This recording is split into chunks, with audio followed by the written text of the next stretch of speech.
इस देश में एक ट्रेंड चल गया है अर्ध सत्य और पूरा झूठ बोलने का। और झूठ क्योंकि ज़रा ज़ोर से बोला जाता है तो आप जैसे हमारे बंधु भी उसको थोड़ा दिखाने पर बाध्य हो जाते हैं।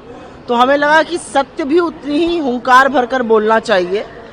और मैं यहाँ पर एक प्रेस वार्ता के लिए आई हूँ और आशा करती हूँ आप सब लोगों से थोड़ी देर में हम लोग मिलेंगे, क्योंकि कुछ बातें इस देश के सामने, आपके माध्यम से जनता के सामने आनी ज़रूरी है। तो एक प्रेस वार्ता हम करेंगे। हम लोग पूरे देश में ये प्रेस वार्ता कर रहे हैं और आज रायपुर में मैं इस प्रेस वार्ता को आगे बढ़ाऊंगी। मैम, राहुल गांधी विदेश धरती पर गए हुए हैं, उसको लेकर जो उन्होंने बयान दिया है, चुनाव प्रणाली को गंभीर समस्या बताया है, तो किस तरह देखें? आपको क्या लगता है इस देश में निष्पक्ष चुनाव हो रहे हैं? आपको क्या लगता है महाराष्ट्र में जहां पर 9 करोड़ 54 लाख वयस्क आबादी है, अडल्ट आबादी है, वहां पर 9 करोड़ 70 लाख वोटर कैसे बन सकते हैं? 5 साल में महाराष्ट्र में 32 लाख वोटर जुड़े और 5 महीने में 39 लाख वोटर जुड़ गए। जब वीडियोग्राफी मांगी गई तो बजाय वीडियोग्राफी के प्रूफ देने के इलेक्शन कमीशन ने नियम ही बदल दिए। 5:30 बजे के बाद 65 लाख वोट बढ़ गए।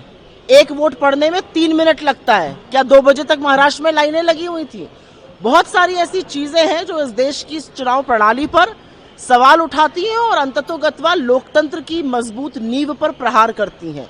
और राहुल जी ने जो बातें कही वो नेता प्रतिपक्ष होने के नाते उनका कर्तव्य है कहना। अगर वो ना कहते तो गलत करते। अपमान कर रहे हैं देश का, वो विदेश जाकर। बीजेपी इससे बेहतर और क्या कह सकती है?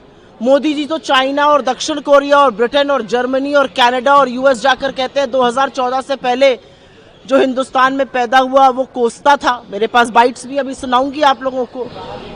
तो क्या मोदी जी अपने जन्म को कोसते थे? मुझे ऐसा लगता है कि हिंदुस्तानी पैदा होने से ज्यादा बड़ा गर्व और किसी बात का हो ही नहीं सकता है।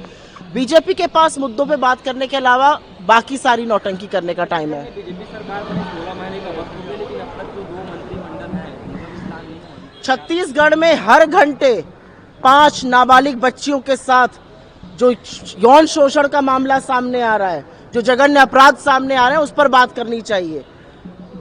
विस्तार नहीं हुआ या ये हुआ, ये उनका अपना मामला है और इसलिए शायद छत्तीसगढ़ का प्रशासन आपको डूबता हुआ दिख रहा है। लेकिन छत्तीसगढ़ में जो बेटियों का हाल है और जो छत्तीसगढ़ के ट्राइबल्स का हाल है उस पर चर्चा करनी जरूरी है।